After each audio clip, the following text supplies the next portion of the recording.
What is up, everybody? Welcome to the Healthy, Fit, and Pain-Free podcast. I am your host, Doc T, and this is episode 43. Super excited about this episode. This episode is titled From Unmotivated Mom to Motivational Powerhouse. So, this is going to be with Maria Allshouse. I really want to do this episode. Maria and I have known each other now for a little over a year. She has a great backstory, and honestly, we talked about the other day how really getting these backstories and knowing that others have been there, done that, but also B, that they can really empathize with you on, any type of progress trying to make, whether you're a mom, a grandma, you're single, married, whatever it is. There's all walks of life that can achieve their best self, and Maria is a perfect example of that. So to give you a little background about Maria, Maria originally had a bachelor's degree in business and communication. She has a certification lifestyle weight management coach. She is a nutritionist with certifications in ISSA, NESTA and Precision Nutrition. She is a keynote speaker. She has worked with the University of Pittsburgh Diabetes Prevention Program and now has an athleisure line. And let's not mention a beautiful mom and grandmother. Maria, welcome to the show. Well, hi, Laura. It's great to be here. I'm excited. Thank you so much for having me on today. And I'm excited to share my insights and hopefully inspire others that it's never too late to truly take charge of your health. So I'm excited to be here. Awesome. Yeah, and that's again kind of why I wanted to have you on as because you work in the field now. You own your own business, multiple business actually surrounding the health and wellness field, but also you are a walking example. So you kind of have two different hats that you can put on throughout this podcast, which is exciting. So, all right. I'm excited. Awesome. Sure. So, starting off here, this is kind of the question I always like to go to. So, I mean, like I said, you have an amazing backstory, where what was your prior background before health and wellness, and what paved the way to where you are now? Yeah. So I was in corporate for almost 25 years. I did branding and marketing operations at many of the Fortune 500 companies here in Pittsburgh, actually. And I was at the height of my leadership career and, really taking care of myself, leading other teams, developing people.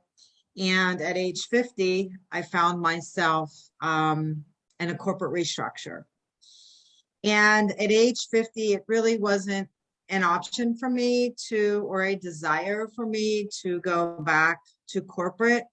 I felt like I wanted a greater purpose in life. And I really took some time to reflect on where I was 12 years ago, where I was today.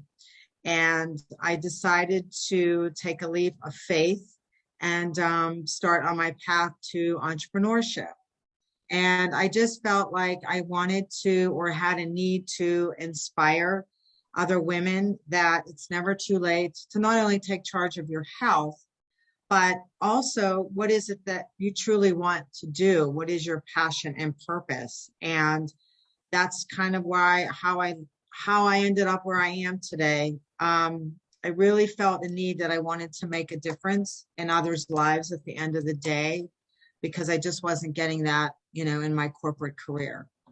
Sure. Awesome. And like we mentioned before too, again, there's kind of two hats here. One, I mean, you were motivated. You had great experience as far as like the business and communication, branding side of things, but you also have your own journey with weight loss, weight gain, everything. Do you mind sharing that a little bit? Sure. So 12 years ago, I never would have imagined I am where I am today. I was 43 years old. I was pre-diabetic, high risk of heart disease, depressed, emotionally broken inside, and just not surviving. I was barely surviving. My career wasn't really going so well back then because I just didn't feel good about myself. Mm-hmm. And I hit rock bottom one day with my son. I was Pittsburgh here, there's an amusement park, and we went to get on his favorite ride, and mom almost didn't fit. And that was my pivotal moment of truth. And I was too fearful to get on any more rides that day. And I kind of sat on the bench and really did some reflecting. I found myself with an extra 130 pounds weighing me down.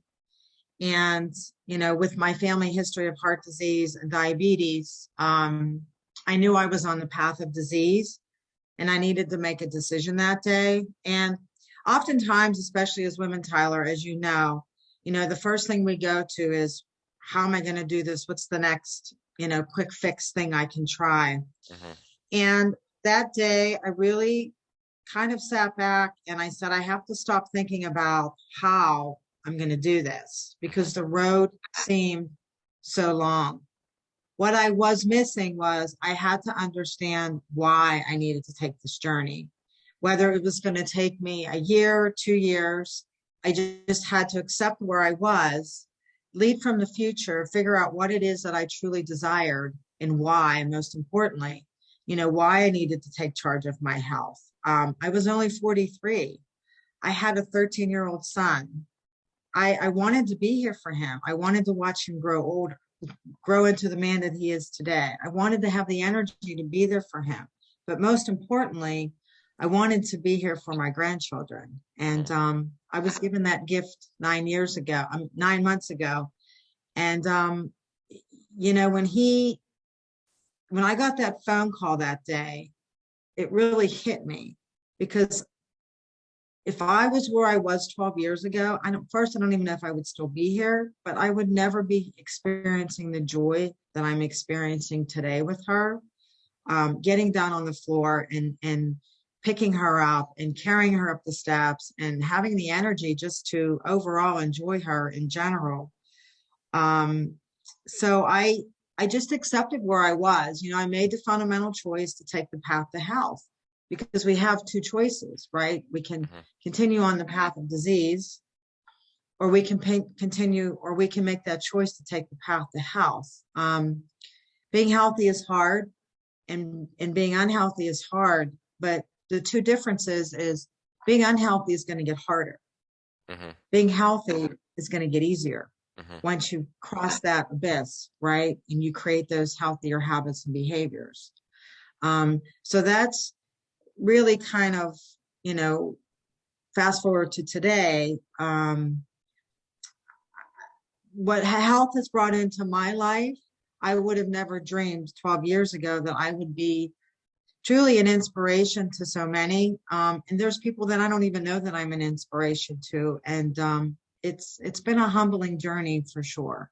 So. Very cool. Very cool. And with that too, so you mentioned your why, like that's always a big thing that we talk about with people. And one thing, I always conversation I always have myself finding with people in this industry and even people who aren't is, people know how to lose weight. People know how to get healthier. Like the information's out there. Where do you feel like because let's be honest, there's probably millions of people who have been in that similar situation where they're sitting on a bench, they're watching the world go on around them and thinking, I have to make this change. Some do it, some don't. Where do you think that discrepancy really lies on the ones who do and the ones who don't? And how can we better approach them to give them that hope and to give them those chances?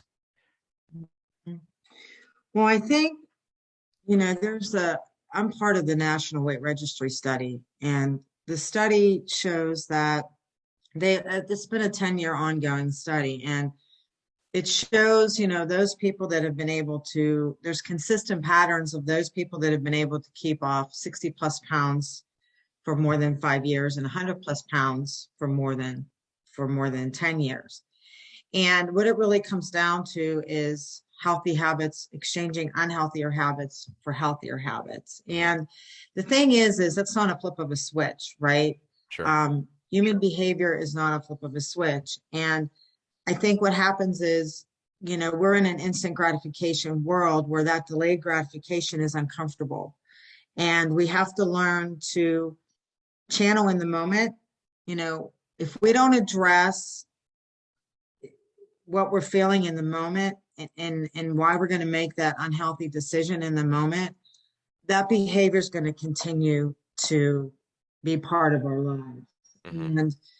And it's what separates, the people that can do it and the people that don't. It's mostly patience and not thinking that you have to be perfect, because what happens is, from my experience, my own personal experience, we go all out. We think we have to spend hours in the gym. And most women, as you know, think they have to eat way less and exercise way more, and we're doing more damage to ourselves than we even know possible. Mm-hmm.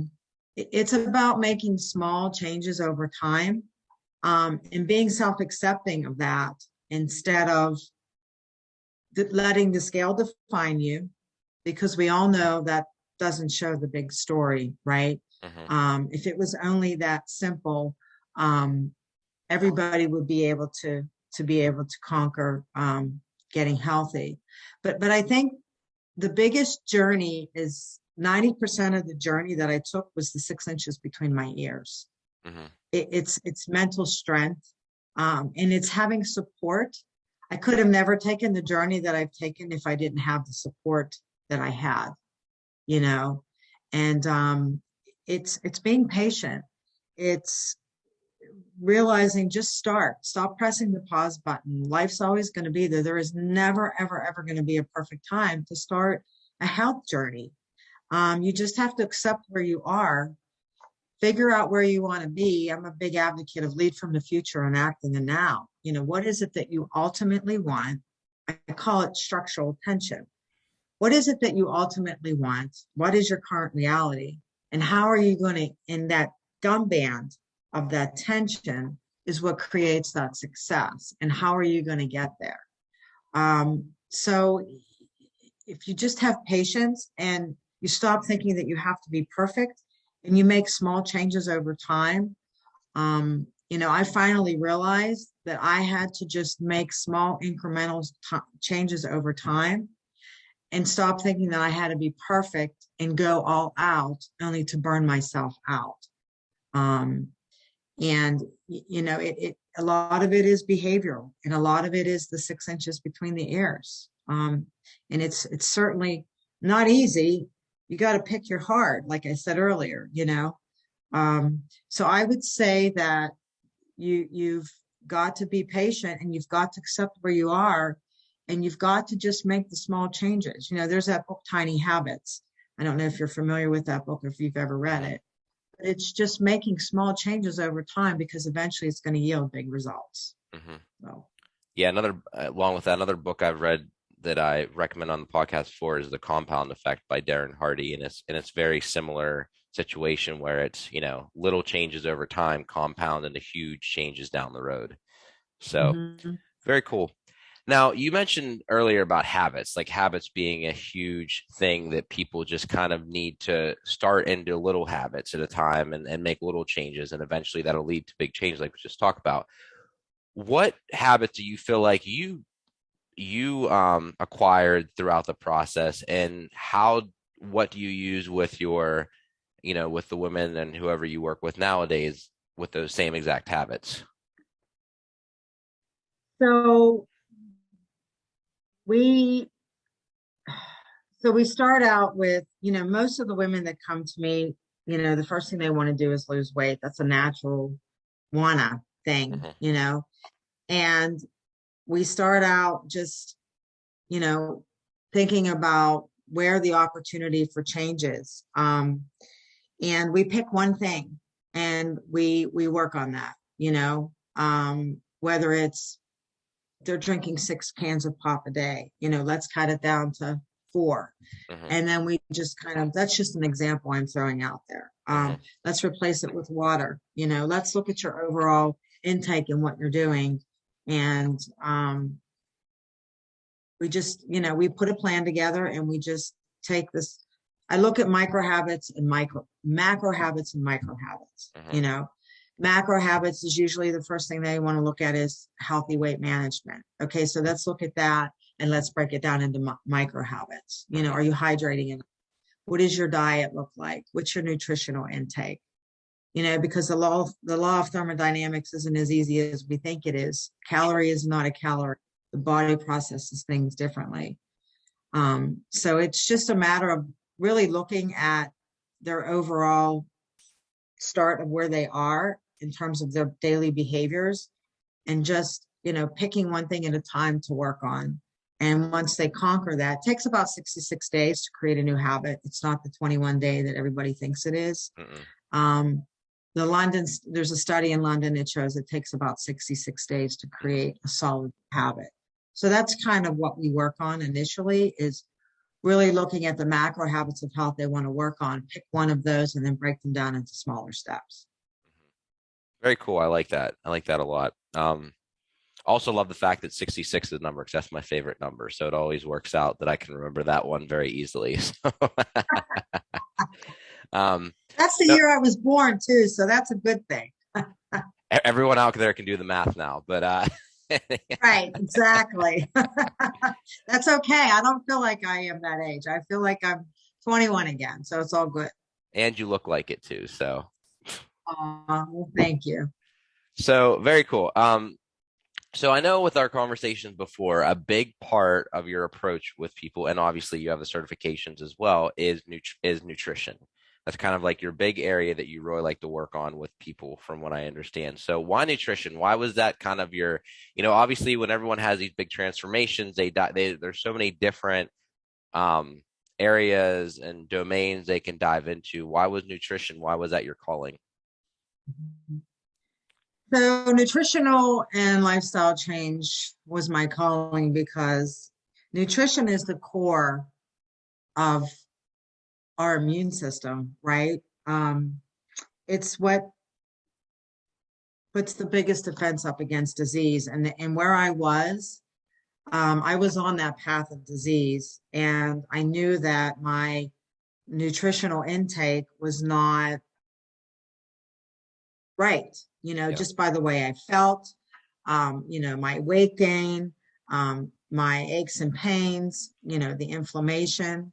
So that's really where I wanted to start there and understand the science behind nutrition, because that is the core of creating that's a big part of creating a healthier lifestyle, is really understanding food and what it does to our bodies metabolically.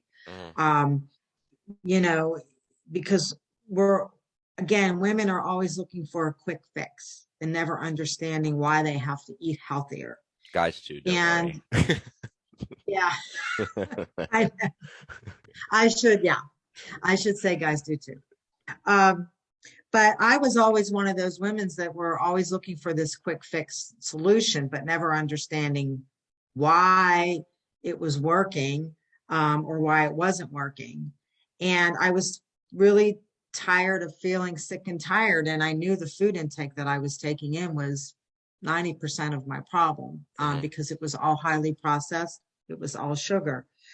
You know, our bodies rely on energy that are outsourced from what we eat and from what we drink. And, you know, if we're not feeling good, you know, our moods, you know, our gut and our brain are connected. We have two brains. We have a gut brain and we have a logical brain. And if our guts are unhealthy, that affects our moods. And I was not in a good place there either.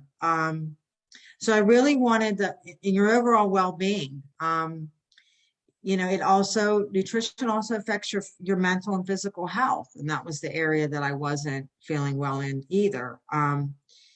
So and I knew that if I learned how to eat healthier, that I could have no one can predict the future, but I could live longer. I could have quality of life. I could reduce my inflammation. I could reduce my risk of chronic disease or metabolic syndrome. And I really wanted to understand the science behind nutrition, so that I could create more of a metabolic powerhouse for myself, so that I wouldn't continue on the path of disease. I wanted to really understand the disease prevention in terms of diabetes and heart disease, just because of my family history. So Cool. Yeah, kind of why. and two, like, I have a lot of friends that are in the nutrition field, and we kind of have these conversations. And like we talked about earlier, yes, losing weight is simple in a sense of you eat a little bit less, you do a little bit more activity, eventually something happens. Like that's what people like to think. And for the most part, yes, that's true. However, Yeah. a lot of people underestimate how complex the nutritional aspect, and even supplementational, all of the and even stress. I think honestly, in my opinion, like stress management and recovery is a huge one too. And people Mm-hmm. underestimate all of that stuff, and they don't seek help. They don't seek someone who can really help them. And unfortunately, we don't realize how much of investment in ourselves this stuff is. People would rather spend money on a lot of other things that really won't give them any quality of life. And instead of actually investing in themselves by finding someone, like I work with a dietitian because like you said, I have 6 inches. Actually, my head's kind of big, might even be a little bit more. Um,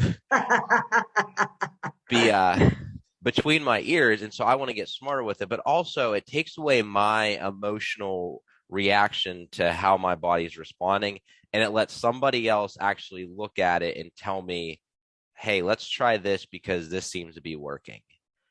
Mhm. And by you saying that, it's a lot. I feel like people really need to do more of that, more investing in themselves. Thoughts? Mhm. Nutrition, and nutrition intake affects hormones in an extreme way. Insulin, leptin, ghrelin, cortisol, they're all interconnected.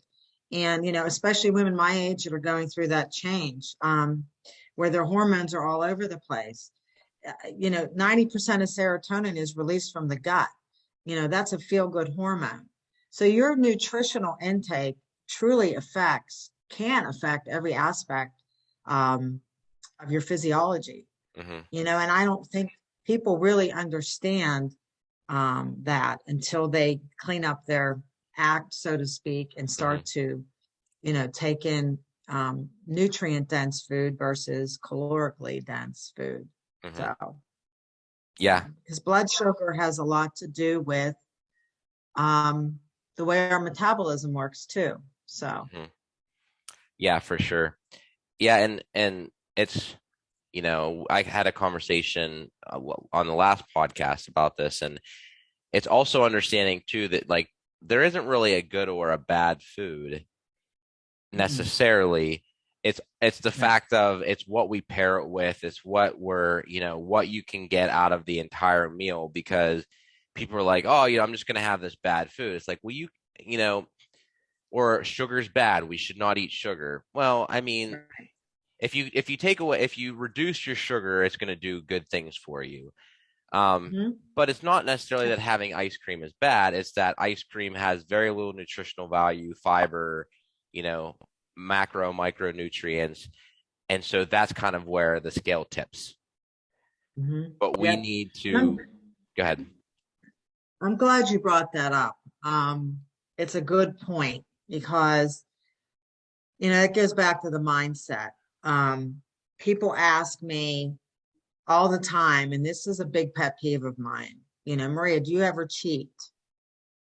And that is a big pet peeve of mine. It's negative. Um, and I tell them no. And they look at me like deer in headlights. And they're like, oh, are you perfect? I'm like, no, I didn't say that. I said I didn't cheat. But what I do is I enjoy the simple pleasures of life when I so choose to do so.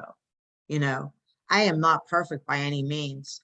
I'm Italian, right? I love my pizza. I do enjoy my ice cream. It's that balance, to your point. Um, and if we don't enjoy the simple pleasures in life and we deprive, that's a whole nother domino effect that can that can happen. It can lead to disordered eating. It can lead to eating disorders. It can, I mean, I was one of them. I had a lot of disordered eating. But we need to learn to balance and enjoy the simple pleasures in life. And it's okay to have a cookie, once in a while. And it's okay to your point, understanding that intake and what it's doing. So yeah, so I'm glad you brought that up. That was a good point. Speaking of pet peeves, because this as soon as you said that and as soon as you started explaining this kind of jumped out. So yes, cheating is definitely one. I really hate that has become a thing. For example, like The Rock always shares like his Sunday cheat days and the meals that he has, and they're these like 8,000 calorie days. And for one, it just makes people feel like crap because they're like, why can't I have 8,000? Well, because you're not genetically nor artificially enhanced like The Rock is, so you can't. But one of my other biggest pet peeves, and tell me if you've ever experienced this, is whenever, let's say you go to like a dinner event or you go to like a cocktail party or even just a some sort of like chamber event or something like that, where you all sit down to have dinner and someone like knows what you do for a living and they look at you and they apologize before they start eating any of their food. Have you ever gotten that before? That is so funny that you brought that up. Oh, yes, I have. It's, Maria, don't look at what I'm eating, or I'm just going to have a little bit of this today. And, and I tell them, look, no judgment. I'm going to have a cookie. It's funny that you brought that up because the other Wednesday I was at a luncheon and there was salad bar, whatever, and there was cookies. And I made the decision that day to have a cookie. And I actually held the cookie up and I said, look, everybody, Maria's eating a cookie, take a picture. Because I want them to know that I'm human, and I'm real. And I don't judge. It's ultimately your decision, what you're going to do that day. But I do get that. And it's interesting that you brought that up. But yes, I definitely get that. And then they go into the whole confession of, well, I always eat bread and, Yeah. and, yeah, it can be a very interesting dynamic, for sure. It's So. funny you say that because it is like confession. As soon as the bread comes out, that's where it starts. Yeah. It's like, Yep. I'm sorry, I love bread, or I'm sorry, I'm going to eat bread. Because when we go, like, I'm the type where, I keep track of what I eat throughout the day, mostly mentally now. And I look at it as, is this worth it? Like, is this thing worth it for the moment for me? So, for instance, if I'm going to have a few, like, if I'm going to meet my friends and go to a brewery that day, like, having some good beer with my friends is more worth it than having this. So I'm going to choose that. Or like if I go out to a conference and I'm with people and, the meal is going to be great. I know what I'm having and the meal is going to be amazing. Well, I'm not going to waste it on, bread and all these other appetizers when I can just have a salad. It can keep me content and then I can have that meal. Or, I mean, if it's holidays and I'm going one place and I know that the food's going to suck, but I'm going to another place I know it's going to be a lot better, I might have just a little bit here and have way more at the other place. It's just finding that checks and balance there. Yeah. And you bring up some other things.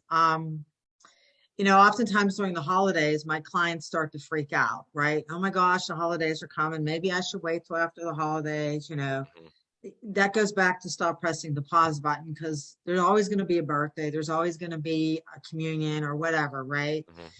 I always teach them the 3-bite rule, because there's scientific research behind it. That first bite is like downtown Pittsburgh light up night, like when all the lights go on in the brain, right? And the dopamine starts to go off. And then you take that second bite and the lights are still on, but they're starting to dim a little bit. And then you take the third bite and everybody's doing their own thing again now. Nobody's watching the lights anymore and they're back to, focusing on what they're doing. After that, your body's on autopilot, you Sure. know? So Thanksgiving, I'm the same way. I don't eat the cheesy casseroles or the unhealthy green bean casseroles, or I want my stuffing, I want my sweet potato, and I want my pumpkin pie. So I'll bypass all that other stuff Hmm. so that I can enjoy what I want, my simple pleasures on Thanksgiving, instead of Christmas is the same way. I eat pasta once a year. That's my choice. People look at me like I'm crazy. But again, it's, you know, picking and choosing and not over indulging, you Hmm. know. Can still enjoy the holidays and birthdays and going out, and you just have to be more mindful. It's mindful eating is basically what it comes down to. Hmm. So, And to your point too, if you to like let's say Thanksgiving, like if you are at the table and you do want to have something, if you just have one scoop. Now, when I say scoop, I'm not talking about the 1 gallon ladle that your mom has. I'm talking like, you know, the bigger tablespoon that we have. If you have like 1 or 2 scoops of like certain things, that's fine. Because that then you like you mentioned, you're getting that taste, you're getting that little dopamine kick that you wanted to try with that, and then that's it. One thing I always talk with people about dessert is I'm like, when you have dessert, is your goal to get full off that dessert? And they're like, no, it's to taste it. Okay. So then why are you having 3 slices of the same dessert? Because now you're just trying to get full off of it. You're not worrying about the taste anymore. exactly. Yep, exactly. Yep. And it's interesting because I was at the Cheesecake Factory on Sunday. My Oh, granddaughter, Jesus, that granddaughter, place. the calories. My granddaughter got baptized, and you don't go to the Cheesecake Factory without the intention of getting cheesecake, right? Well, Sure. I did get a slice of cheesecake, but I sliced the slice in half, right? Hmm. And I gave the other half to my son. And I just had the taste of it. I didn't need that ginormous piece of cheesecake, Hmm. you know? And it was the greatest thing since sliced bread. I enjoyed it and I was done with it. So, Something my wife and I do with that too, because she loves it. I should say myself, but like, if I do that, if I get a piece of cheesecake from there, I'll have maybe I'll have maybe like 2 bites of it, and then I'll put it in the fridge. And then the next day, if I look in the fridge and I want that dopamine kick, I'll uh I'll have 2 more bites, and then I'll put it back in the mhm, fridge. And then by day mhm, 3, if I'm still wanting it, then maybe. But typically by day 3, you're kind of just like, meh, I'm tired of it. I don't need it anymore. And then you throw it away. mhm. Yep, yep. And that takes us to susceptibility, sugar susceptibility. That's an interesting behavior that you have because some people can have that behavior, and some people can't because they are Sure. Yeah. highly susceptible to sugar, right? So we have to look at the susceptibility skill when it comes to that. But that's creating a habit. Hmm. You have that healthy habit, some people don't, so that's an area of opportunity to work on too, is why do I need this whole piece right now? Why is that important to me? What's it going to do based on the outcome that I want? You know, how am I going to feel after I indulge in all of this? Because some people are more susceptible to sugar than others. I mean, sugar research fact is 8 times more addicting than cocaine and heroin. I mean, that is a fact. Yeah. Um, and the receptors act in the same way as the sugar is a drug, you Hmm. know. Um, so, and that's a huge area that I work on a lot with, the individuals that I work with is that sugar susceptibility. So, Yeah. Yeah. And I should make the disclaimer that this is something that I've worked on for a while. I used to have a mhm, huge sweet tooth. Um, I'll never forget one Christmas. Because that was one thing. Like Christmas is one day where I was like, you can just let loose on your sweet tooth.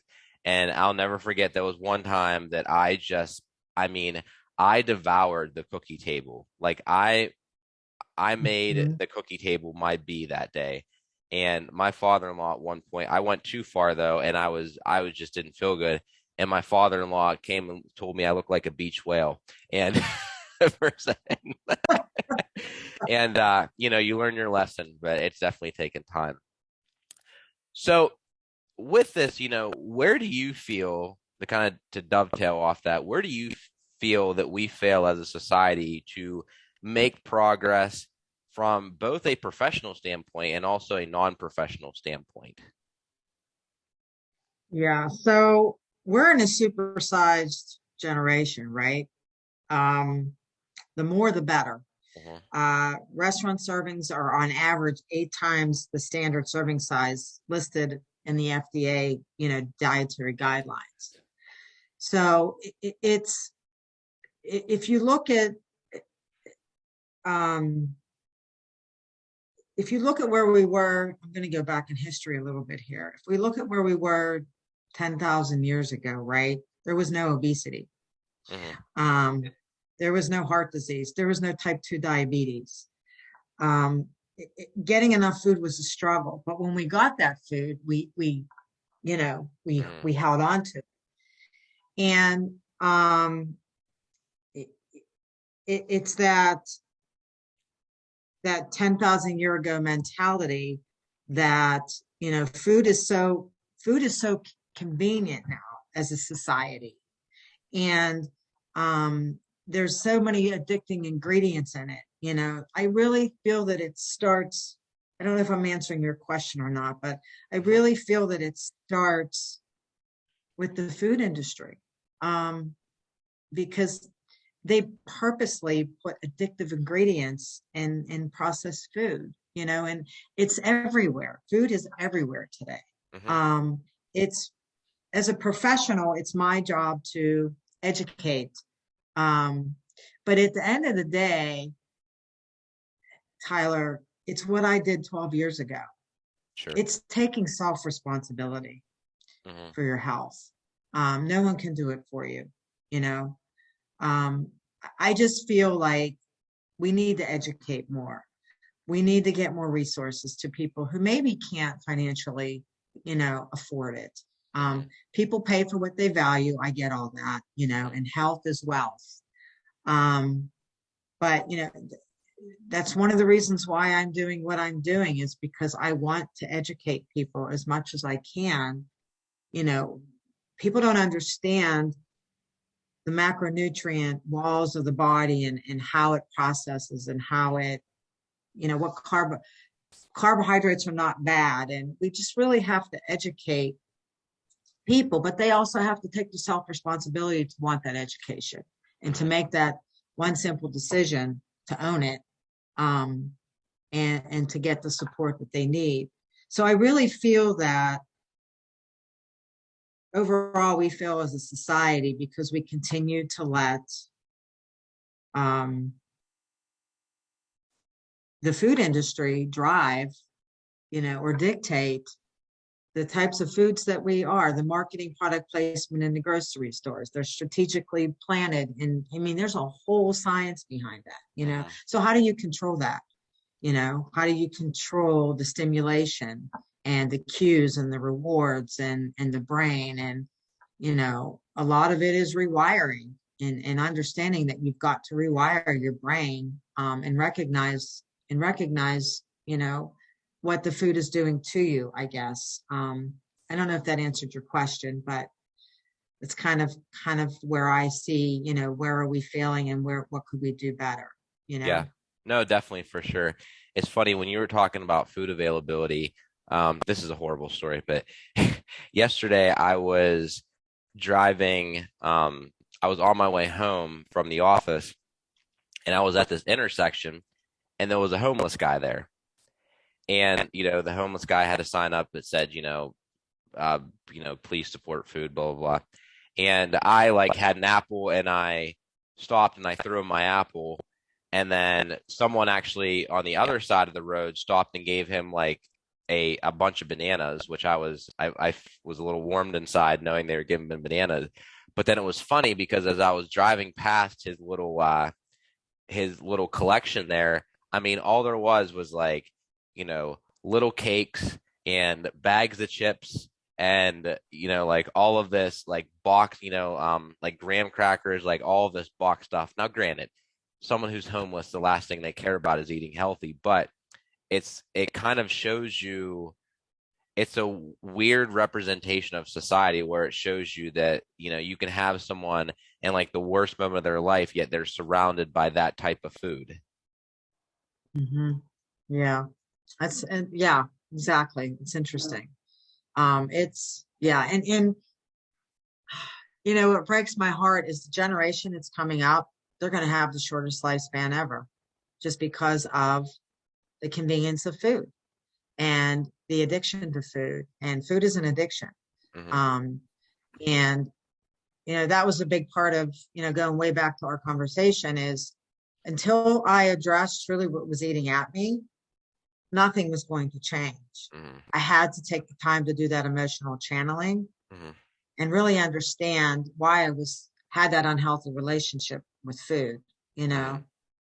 Um, and it it it it took a lot of self-reflecting for sure, Sure. so So Maria, I know your time's valuable, so we're going to kind of bring this thing in for a landing here. We could, I mean, God, we could go on for another hour, but we I know always, I would wish we could. um, I always like to end the show the same way, and for you, it's going to kind of be like a little two-parter. So, the first thing is, what's one piece of advice that you would give for our listeners? Now, this is advice, but then I always follow that up with, what are three actionable steps that people can take today to make that change?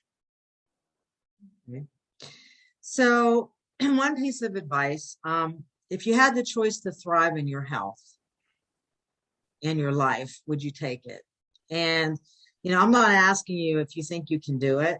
I'm only asking if it's important to you.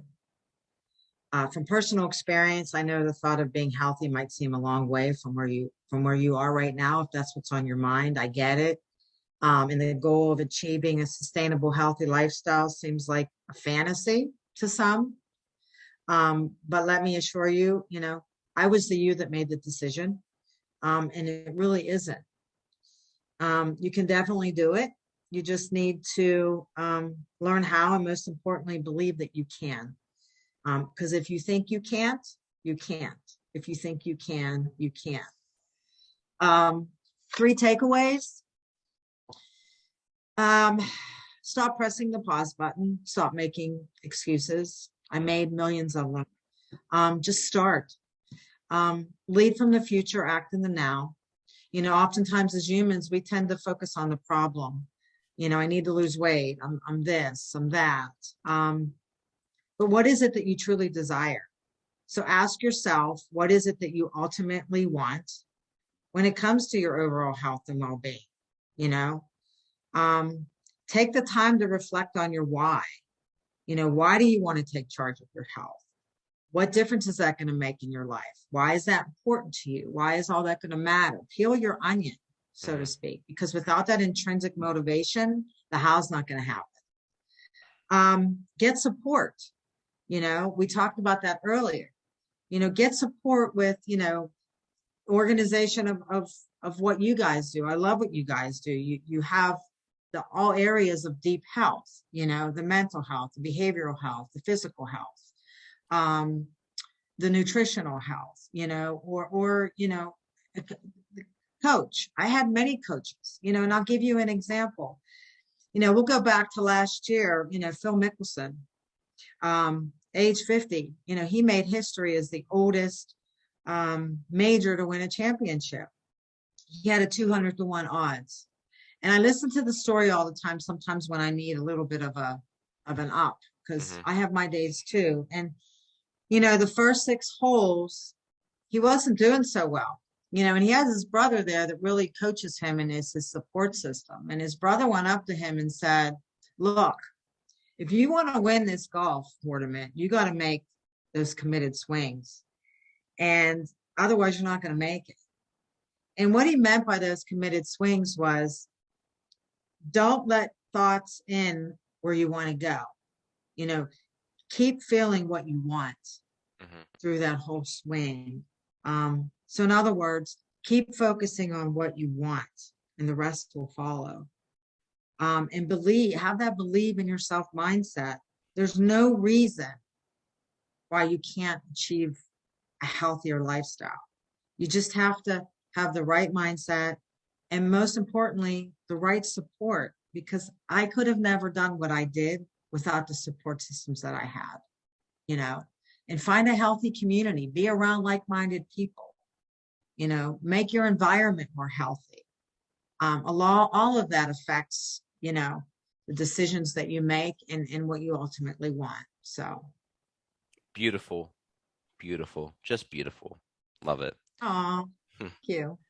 Well, Maria, thank you so much for coming on. A lot of value there. Definitely, again, something that can really touch people. There's that bridge there between someone who's done it and someone who is helping others to do it, and you definitely bridge that gap. And again, there's just so much that people can take away from just to get them started. So thank you so much for coming on. It's totally enjoyed having you here.